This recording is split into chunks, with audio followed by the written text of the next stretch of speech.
ایک کمال کا میں آپ کو واقعہ سناتا ہوں. حضرت موسیٰ علیہ نبینا علیہ الصلوۃ والسلام کے دور کا واقعہ ہے.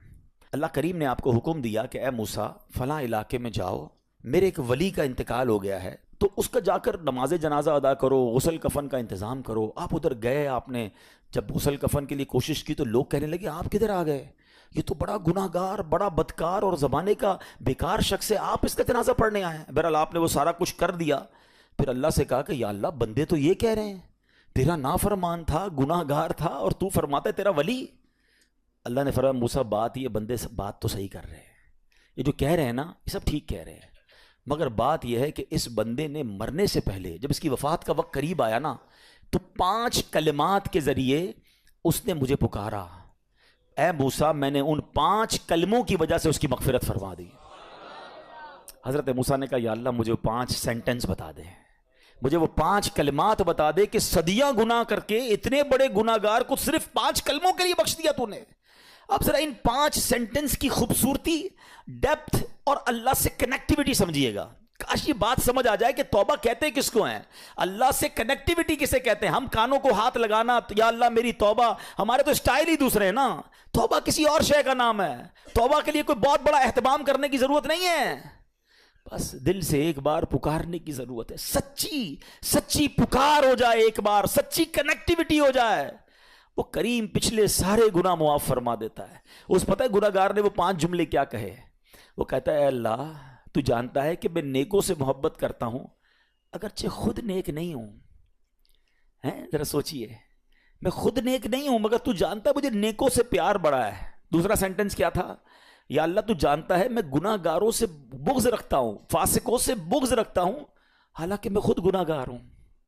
سمجھ رہے بات کو؟ اپنے گناہوں کا اعتراف، اقبال جرم ہے. بندے کو کہو تو گناہ گار، بولتا ہے میں کدھر گناہ گار بھائی، مجھ سے بڑا تو نیکی کوئی. ہم تو پہلے یہی ماننے کے لیے تیار نہیں کہ میرے گناہ کتنے ہیں. اللہ کی بات دنیا سے چھپا لو، اللہ سے چھپتا نہیں کچھ. ادھر اقبال کریں، ادھر مانیں، ایکسیپٹ کریں. ہاں دنیا کی عدالت میں اگر ہم کہیں جا کے اپنا جرم ایکسیپٹ کر لیں سزا سنائی جاتی ہے. سبحان اللہ، میرے رب کی رحمت کے انداز ہی نرالے ہیں، اس کی عدالت کے دستور نرالے ہیں. کوئی سچے دل سے جا کے مان لینا یا اللہ میں سب سے بڑا گناہ گار، اس کی رحمت اس کی بخشش فرما دیتی ہے. اس نے کہا کیا کہا؟ یا اللہ ہوں بڑا گناہ گار، میں گناہ گاروں سے نفرت رکھتا ہوں مگر مولا خود بھی گناہ گار ہوں. تیسرا جملہ کیا تھا؟ یا رب اگر مجھے معلوم ہو جائے نا کہ میرے جنت میں داخل ہونے سے تیری ملکیت میں کوئی کمی آ جائے گی تو پھر میں تیری جنت کا کبھی تجھ سے سوال نہیں کروں گا، کیونکہ مجھے پتا ہے تیری جنت بہت بڑی ہے. مجھے داخل کر کے تیرا کچھ بھی نہیں جانا، تیرا کچھ نہیں جانا، میرا بیڑا پار ہو جانا ہے. تو پھر میں تجھ سے کیوں نہ مانگوں؟ مجھے بخشنے میں تیرا کیا جائے گا؟ تو کریم، تیری جنت بہت بڑی، تیری رحمت بہت بڑی. تو یا اللہ مجھے اگر یہ معلوم ہو جائے کہ مجھے جنت میں داخل کرنے سے تیری ملکیت تھوڑی ہو جائے گی پھر میں جنت نہیں مانگوں گا. چوتھا سینٹنس کیا تھا؟ یا رب اگر مجھے معلوم ہو جائے کہ میرے جہنم میں داخل ہونے سے تیری ملکیت میں اضافہ ہو جائے گا تو میں جہنم سے تیری پناہ بھی نہیں مانگوں گا. اگر جہنم میں ڈالنے سے تیری ملکیت میں، تیرے ملک میں اضافہ ہو رہا ہے تو پھر مجھے ڈال دے جہنم میں راضی ہوں. مگر مجھے پتا ہے کہ مجھے جہنم میں ڈالنے سے تیری ملکیت میں کوئی اضافہ نہیں ہوگا. تو ویسے ہی مالک ہے، تو ویسے ہی خالق ہے، سب کچھ تیرا ہے. اور آخری جملہ سنیے، وہ کیا کہتا ہے؟ یا رب اگر تو مجھ پر رحم نہیں کرے گا تو پھر کون کرے گا؟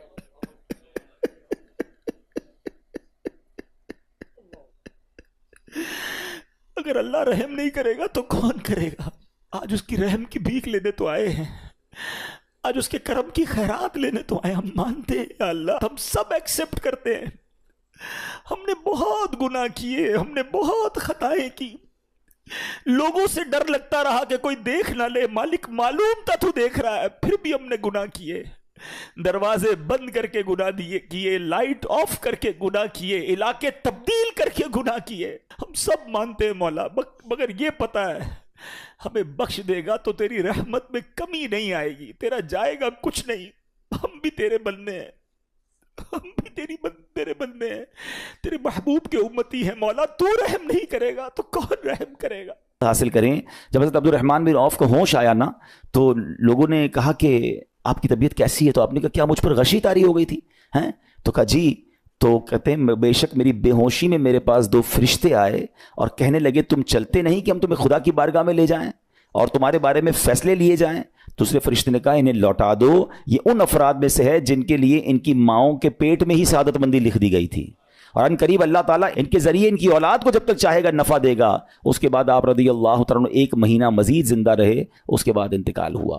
تو پتہ چلا کہ آپ کی والدہ نے نماز پڑھی, اللہ سے مدد مانگی اور آپ کو اللہ نے ایک نئی زندگی عطا فرمائی. تو آپ اپنی زندگی میں اس پریکٹس کو آج اس آیت سے دیکھیں, ہم نے کرنا کیا ہے. ہم جب بیان میں آئیں تو صرف بیان نہیں سننا ہے, ہم نے اللہ نے مجھے کہا کیا ہے. ہم اس ٹاپک کو لے کے اسی لیے چل رہے ہیں نا کہ میرے رب نے ڈائریکٹلی مجھ سے کیا بات کی ہے. تو آج اس آیت میں یہ لیسن مل رہا ہے کہ جب کسی پرابلم میں ہے, کلیمٹی میں ہیں, تو اللہ کی طرف جانا ہے اور نماز سے مدد چاہنی ہے. وَاسْتَعِينُوا بِالصَّبْرِ وَالصَّلَاةِ. اچھا اب آپ دیکھیں پیارے آقا کی نماز کی کیسی عادت تھی.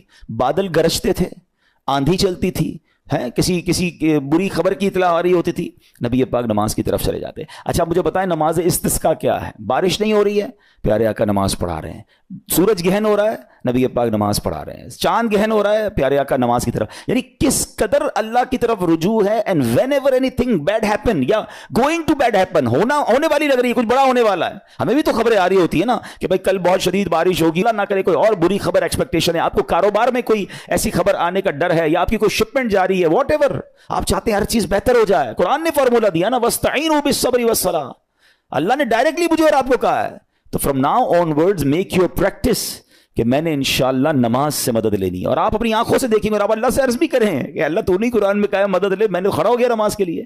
تو نماز سے آپ نے مدد لینی ہے. اچھا اب اس کے بعد آیت کا جو سیکنڈ پارٹ ہے کہ صبر سے بھی مدد لینی ہے, اور آگے کیا فرمایا, ان اللہ مع الصابرین, اللہ صابروں کے ساتھ ہے. سبحان اللہ. اس کا مطلب یہ ہوا کہ اللہ تعالیٰ اپنے علم و قدرت کے ساتھ, ویسے تو ہر کسی کے ساتھ ہے, لیکن یہاں صبر کرنے والوں کا خاص ذکر اس لیے ہوا تاکہ انہیں معلوم ہو جائے کہ اللہ تعالیٰ ان کی مشکلات کو دور فرما دے گا.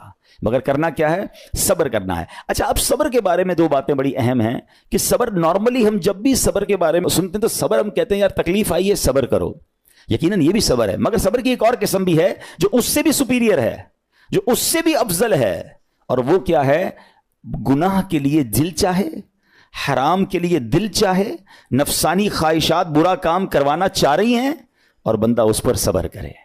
یہ صبر جو ہے نا, یہ شریعت کو اور محمود ہے اور بڑا افضل ہے کہ انسان کو جی چاہے کہ فلاں گناہ کرنا ہے مگر وہ اس پر صبر کرے. اور دوسرا صبر وہی ہے جو ہم جانتے ہیں کہ کوئی مصیبت آ جائے, کوئی آفت آ جائے, کوئی ہمارا اللہ نہ کرے کسی سے لڑائی ہو جائے, ہمیں کوئی برا بلا کہے, ہم اسے معاف کر دیں, صبر کریں. یا جسمانی تکلیف ہے, کاروبار میں پرابلم ہے, ہم اللہ کی رضا پر راضی رہیں. تو یہ 2 قسم کے صبر ہیں.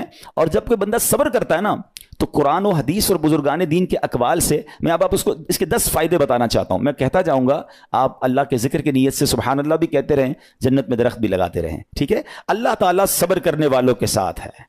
صبر کرنے والے کو اس کے عمل سے اچھا اجر ملے گا, صبر کرنے والے کو بے حساب اجر ملے گا. صبر کرنے والوں کی جزا دیکھ کر قیامت کے لوگ حسرت کریں گے. صبر کرنے والے رب کریم کی طرف سے درود و ہدایت اور رحمت پاتے ہیں. صبر کرنے والے اللہ کو محبوب ہیں. صبر آدھا ایمان ہے. صبر جنت کے خزانوں میں سے ایک خزانہ ہے. صبر کرنے والے کی خطائیں مٹا دی جاتی ہیں, اور صبر ہر بھلائی کی کنجی ہے. اب آتے ہیں ان دونوں صبر کو تھوڑا سا ڈیفائن کرتے ہیں. ایک نفسانی خواہشات, گناہ کا جی چاہتا ہے, کیونکہ نفس ہے نا وہ تو ہر وقت موج مستی چاہتا ہے, وہ تو ہر وقت چاہتا ہے جناب بس یہ بھی کام کر لوں وہ بھی کر لوں. اب مجھے یہ دیکھنا ہے کہ میرا یہ کام اللہ کو راضی کرے گا یا رب کو ناراض کر دے گا. لیکن جو نفسانی خواہشات پر صبر کرتا ہے نا, گناہ سے اپنے آپ کو بچاتا ہے, قرآن کیا کہتا ہے, وَأَمَّا مَنْ خَافَ مَقَامَ رَبِّهِ وَنَهَى النَّفْسَ عَنِ الْهَوَىٰ فَإِنَّ الْجَنَّةَ هِيَ الْمَأْوَىٰ. اور رہا وہ جو اپنے رب کے حضور کھڑے ہونے سے ڈرا اور نفس کو خواہش سے روکا, تو بے شک جنت ہی اس کا ٹھکانہ ہے. دل چاہ رہا ہے, شیطان کہہ رہا ہے کر لے, کوئی دیکھنے والا نہیں ہے, علاقہ بھی چینج کر لیا, شہر بھی تبدیل ہو گیا, nobody here to watch you, مگر اللہ دیکھ رہا ہے. اچھا نارملی اگر غور کریں ہم گناہ کرتے کیوں ہیں, جتنے بھی گناہ ہیں, what ever the list of گناہ اٹھائیے, کوئی شراب پیتا ہے, کوئی بدکاری کرتا ہے, معاذ اللہ کوئی جوا کھیلتا ہے, کوئی جناب بے حیائی کرتا ہے, گندی چیزیں دیکھتا ہے یا جھوٹ بولتا ہے, واٹ ایور, ان تمام گناہوں میں تھوڑی سی لذت ہے, ٹیسٹ. ٹھیک ہے, غیبت میں بھی ٹیسٹ ہے, بلکہ کتابوں میں آیا کہ غیبت میں شراب سے بھی زیادہ مزہ ہے, جبھی تو بندہ چھوڑتا نہیں ہے.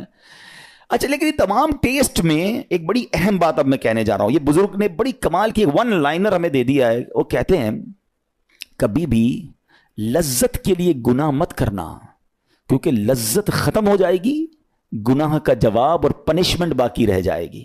اب آپ اس فارمولے کو سامنے رکھیں کہ جب بھی ہم گناہ کرتے ہیں فیو منٹس یا فیو آورز کی ایک انجوائمنٹ ہے, آفٹر دیٹ انجوائمنٹ ختم, مگر اس کا جواب باقی ہے, عذاب باقی ہے, اللہ نہ کرے اللہ ناراض ہوا تو پنشمنٹ باقی ہے.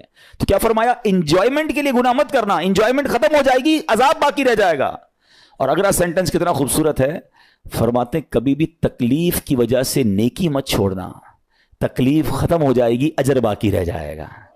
اب مثال دیتا ہوں, اس کی 2-3 ایگزامپل سمجھیے. گناہ کی ایگزامپل تو آپ سمجھ گئے کہ کوئی بھی تھوڑی دیر کا گناہ کرتا ہے, لذت پاتا ہے, وہ گناہ ختم, عذاب باقی. اب نیکی میں کیا ہوتا ہے, فجر کے لیے اٹھنا, نیند آ رہی ہے, دل نہیں چاہ رہا, آپ اٹھے, آپ نے وضو کیا, فجر پڑھا, وہ اٹھنے کی تکلیف تو ختم ہو گئی نا, واپس سونا ہے تو سو جائیے, مگر فجر کا اجر اور ثواب باقی رہ گیا ہے. رمضان کے روزے ڈیفیکلٹ ہیں, لیکن افطار کے بعد تکلیف ختم ہو جاتی ہے, ہم کھاتے پیتے ہیں, موج کرتے ہیں, مگر ثواب باقی رہ جاتا ہے. کبھی کبھی آپ کو کوئی مسجد کے میں بلاتا ہے, یار چلو بھائی بیان ہو رہا ہے, اجتماع ہو رہا ہے, کوئی نیکی کی بات ہو رہی ہے, نہیں یار دل نہیں چاہ رہا, آپ آ گئے, آدھے 1 گھنٹہ بیٹھے, پھر چلے گئے, وہ آپ کا جو ٹینشن تھا یا پریشر تھا وہ ختم ہو گیا, مگر ثواب باقی رہ گیا. تو اب اس فارمولے کو یاد رکھیے گا, جب بھی گناہ آپ کی طرف آئے نا, آپ سوچیں کتنی دیر کا فائدہ ہے, 1 گھنٹہ دوستوں کے ساتھ بیٹھوں گا, بری باتیں کروں گا, 2 گھنٹے فلم دیکھوں گا, 2 ڈھائی 3 گھنٹے, بس اس کے بعد جواب تو باقی ہے نا, قیامت تک اللہ کو جواب دینا پڑے گا. نہیں یار مجھے انجوائمنٹ کے لیے گناہ نہیں کرنا ہے. اور جب کوئی نیکی کا کام آئے اور آپ کو لگے یار دل نہیں چاہ رہا, مزہ نہیں آ رہا, بوریت ہوگی, چھوڑنا یار, تو بندہ سوچے کتنی دیر کی نیکی ہے, آدھے گھنٹے کی, 1 گھنٹے کی, بس 2 گھنٹے کی, اور ثواب باقی رہ جائے گا. Let's do it. اگر یہ بات سمجھ آ گئی نا آپ کو, تو انشاءاللہ دیکھیے گا گناہ سے بچنا اور نیکیاں کرنا آسان ہو جائے گا. تو اب کیا فرمایا قرآن نے کہ جس نے اپنے نفس کو روکا, کیا خوبصورت آیت ہے, وَأَمَّا مَنْ خَافَ مَقَامَ رَبِّهِ وَنَهَى النَّفْسَ عَنِ الْهَوَىٰ, اور رہا وہ جو اپنے رب کے حضور کھڑے ہونے سے ڈرا اور نفس کو خواہش سے روکا, تو بے شک جنت ہی اس کا ٹھکانہ ہے. اور ایک اور جگہ کمال سے فرمایا, وَلِمَنْ خَافَ مَقَامَ رَبِّهِ جَنَّتَانِ, مبارک ہو ان کو جو اللہ سے ڈرتے ہیں نا, صبر کرتے ہیں, گناہ نہیں کرتے, رک جاتے ہیں. قرآن کہتا ہے جو اپنے رب کے حضور کھڑے ہونے سے ڈرے, اس کے لیے 2 جنتیں ہیں, 1 نہیں 2 جنتیں ہیں. سورہ رحمان کی آیت ہے. تو پتا چلا کہ نفس کو روکنا یہ آسان بھی نہیں ہے, ہاں دل بہت چاہتا ہے, مگر یہ صبر جو ہے نا, ان اللہ مع الصابرین کا جو معراج ہے, جو ٹاپ آف دا لسٹ صبر ہے, وہ یہ صبر ہے. اچھا اب آتے ہیں ایک اور صبر کی صورت, کہ اب آپ کو کسی نے غصہ دلا دیا, برا بھلا کہا, یا آپ کے مزاج کے خلاف بات ہو گئی, اب آپ نے روکنا ہے اپنے آپ کو. اب غصے کا اظہار نہیں کرنا, لڑائی نہیں کرنی, گالی کا جواب گالی, اینٹ کا جواب پتھر, انگریزی کا مقولہ ہے نا ٹٹ فار ٹیٹ, جیسے کو تیسا نہیں, یہ ہماری شریعت ہمیں نہیں سکھاتی. اچھا آج کل کسی کو کہو نا یار آپ کیوں یار لڑائی کر رہے ہیں, بھائی میں جواب نہ دوں تو لوگ سمجھیں گے کمزور آدمی ہوں, مجھے اپنا روب بھی تو رکھنا ہے, میں بھی تو پتہ چلے کون ہوں, اپنا بتاؤں تو صحیح کون ہوں. سچی بات پتہ ہے کیا ہے, جو ٹٹ فار ٹیٹ کرتا ہے, گالی کا جواب گالی سے دیتا ہے نا, وہ واقعی بتا دیتا ہے وہ کون ہے, وہ اپنا تعارف کروا رہا ہوتا ہے کہ یہ بھی ایسا ہے, میں بھی ویسا ہی ہوں. او بھائی. اچھا پھر ایک اور عجیب جملہ بڑا مشہور ہے آج کل, جناب ہم شریف کے ساتھ شریف ہیں, ہم بدماش کے ساتھ بدماش ہیں. مجھے آج تک سمجھ نہیں آئی یہ کون سا بٹن لگا ہوا ہے آپ کے اندر کہ شریف کے ساتھ آپ شریف ہو جاتے ہیں, بدماش آتا تو آپ بھی بدماش ہو جاتے ہیں. جناب والا, شریف آدمی شریف کے ساتھ بھی شریف ہوتا ہے, بدماش کے ساتھ بھی شریف ہوتا ہے. جب بھی تو وہ غلط آدمی اچھا ہوگا نا. نبی پاک علیہ الصلوۃ والسلام نے گالیاں سن کر دعائیں دی ہیں, پتھر برسانے والوں کو بھی دعائیں دی ہیں, مگر ہم تو تیار ہی رہتے ہیں یار میں بتاؤں گا اس کو میں کون ہوں, 1 گالی دی ہے میں اس کے ساتھ پشتوں کو گالیاں دوں گا. تو پھر آپ بھی ویسے ہی ہو گئے نا جناب. حدیث پاک کیا ہے, ہو از مور اسٹرانگر, ہو از مور پاورفل. اللہ کے حبیب علیہ الصلوۃ والسلام فرماتے ہیں کہ بہادر وہ نہیں, یہ بخاری شریف کی حدیث ہے, بہادر وہ نہیں جو پہلوان اور دوسرے کو پچھاڑ دے, بلکہ بہادر وہ ہے جو غصے کے وقت اپنے آپ کو قابو میں رکھے. اصل بہادری یہ ہے. تو اگر آپ نے واقعی صبر سے مدد لینی ہے, ان اللہ مع الصابرین کا مجدہ لینا ہے, تو بدلے نہیں لینا ہے, معاف کرنا ہے. ذرا مل کر میرے ساتھ شب قدر کی دعا دہرائیے گا, اللہم انک عفو کریم تحب العفو فاعف عنی, اللہم انک عفو کریم تحب العفو فاعف عنی, اللہم انک عفو کریم تحب العفو فاعف عنی. واٹ از دا میننگ, اس دعا کا معنی کیا ہے؟ اللہم انک عفو, اے اللہ تو معاف کرنے والا ہے, تحب العفو, معافی کو پسند کرتا ہے, فاعف عنی, اللہ مجھے بھی معاف کر دے. ہم کیا کہہ رہے ہیں اللہ سے, اللہ مجھے معاف کر دے, میرے سارے اگلے پچھلے گناہ معاف کر دے. مگر دیر از اے کوسچن, آپ نے معاف کر دیا سب کو؟ بندہ کہتا نہیں میں تو انتظار میں بیٹھا ہوں, میں تو موقع کی تلاش میں, بس موقع ملے پھر بتاؤں گا میں کون ہوں. ہاتھ میں آ نہیں رہا بندہ, ٹرائی کر رہا ہوں کسی جگہ آ جائے, بس کوئی اس کے پیسے ویسے آ جائیں, کوئی اس کا معاملہ میرے پاس آ جائے, بس پھر دیکھو کیا کرتا ہوں. بیٹھے اس انتظار میں بیٹھے بہت سارے لوگ, کمال ہے یار. یعنی دشمنیاں پالی ہوئی ہیں, رشتہ داریاں کاٹی ہوئی ہیں, دوستوں کے پاس جا نہیں رہے ہیں, میاں بیوی میں لڑائی ہے, ایک سوری کے لیے بیوی گھر بیٹھی ہے, وہ کہتی شوہر سوری کہہ دے تو میں آ جاؤں گی, شوہر کہتا ہے بیوی معافی مانگ لے تو میں لے آؤں گا. ارے بھائی کوئی بھی آگے بڑھ کے معافی کر لو بھائی, اللہ سے معافیاں مانگ رہے ہو, بندوں کو معاف کرنے کے لیے کوئی تیار نہیں ہے. مجھے خود بتائے نا یہ کیسی دعا ہے کہ اے اللہ تو مجھے معاف کر دے, میں نے کسی کو معاف نہیں کرنا. یہ بنتی ہے دعا؟ اللہ سے پتہ ہے کیا کہیں, اے اللہ میں نے بندہ ہو کر تیرے سارے بندوں کو معاف کر دیا ہے, تو سب سے بڑا معاف کرنے والا ہے نا, اللہ تو بھی مجھے معاف کر دے. Look at the way to talk, یہ مزہ ہے نا بات کرنے کا, پھر دعا کرنے کا لطف بھی آئے گا آپ کو. تو دشمنیاں نہ رکھیں, غصے پر قابو پائیں, معاف کریں. ایک حدیث سن لیجئے, لرزا دیتی ہے, ڈرا دیتی ہے. اللہ کے نبی علیہ الصلوۃ والسلام فرماتے ہیں جو رحم نہیں کرتا اس پر رحم نہیں کیا جاتا. حدیث کا خلاصہ ہے. اور جو معاف نہیں کرتا اسے معاف نہیں کیا جاتا. اب بتائیے ہم معاف کرتے ہیں, ہم رحم کرتے ہیں, ہم کہتے ہیں اللہ ہم پر رحم کرے, ہم کسی پر رحم نہ کریں. نہیں ہوگا رحم, پہلے اپنے اندر تو لائیے یہ باتیں. اب ایک آیت سنیے گا اس کے تحت ایک واقعہ, اور پھر میں بیان کو کنکلوڈ کرتا ہوں. اللہ کریم ارشاد فرماتا ہے الذین ينفقون فی السراء والضراء والکاظمین الغیظ والعافین عن الناس واللہ یحب المحسنین. قرآن میں رب فرماتا ہے وہ جو خوشحالی اور تنگ دستی میں اللہ کی راہ میں خرچ کرتے ہیں. یہ بڑی خوبصورت بات ہے, یہ غریب اسلامی بھائیوں کے لیے بھی مدنی پھول ہے. امیر تو خرچ کرتا ہے نارملی, غریب خرچ نہیں کرتا اللہ کی راہ میں. ہمارے قبلہ مفتی قاسم صاحب نے تفسیر قرآن صراط الجنان میں ایک بڑی پیاری بات لکھی. آپ کہتے ہیں پوری دنیا کے امیروں کا سروے کر لینا, ان کی جو پیسے بڑھنے کی ایک وجہ یہ بھی ہوتی ہے کہ وہ کہیں نہ کہیں چیریٹی کر رہے ہوتے ہیں, مدد کر رہے ہوتے ہیں. وہ مدد اور وہ نیکی ان کے پیسے بڑھا رہی ہوتی ہے. اور پوری دنیا کے غریبوں کا سروے کریں تو ان میں سے بڑی تعداد وہ جو خرچ ہی نہیں کرتی اللہ کی راہ میں. کہتے ہیں ہم کیا خرچ کریں, ہم تو غریب ہیں, ہم پر لوگ خرچ کریں. میں آپ کو فارمولہ دے رہا ہوں اور یہ قرآن سے دے رہا ہوں. جو تنگی میں بھی اللہ کی راہ میں خرچ کرتے ہیں, جو خوشحالی میں بھی خرچ کرتے ہیں. آپ تنگی میں آپ روپیہ خرچ کریں, یہ نہیں کہتے آپ 10,000 روپے خرچ کریں, جتنی آپ کی حیثیت. یہ کاروبار ہے, آپ 1 روپیہ دیں گے اور آئے گا, آپ 10 روپے دیں گے اور آپ کسی نہ کسی نیکی کے کام میں خرچ کرتے رہیں, آپ غربت سے باہر آ جائیں گے. If you want to take out yourself from that problem, آپ آئیں اللہ کی راہ میں خرچ کرنا شروع کریں. قرآن کہہ رہا ہے کہ جو تنگی اور خوشحالی میں اللہ کی راہ میں خرچ کرتے ہیں. اور اگلا پارٹ کتنا خوبصورت ہے, فرمایا والکاظمین الغیظ والعافین عن الناس, فرمایا اور غصہ پینے والے اور لوگوں سے درگزر کرنے والے.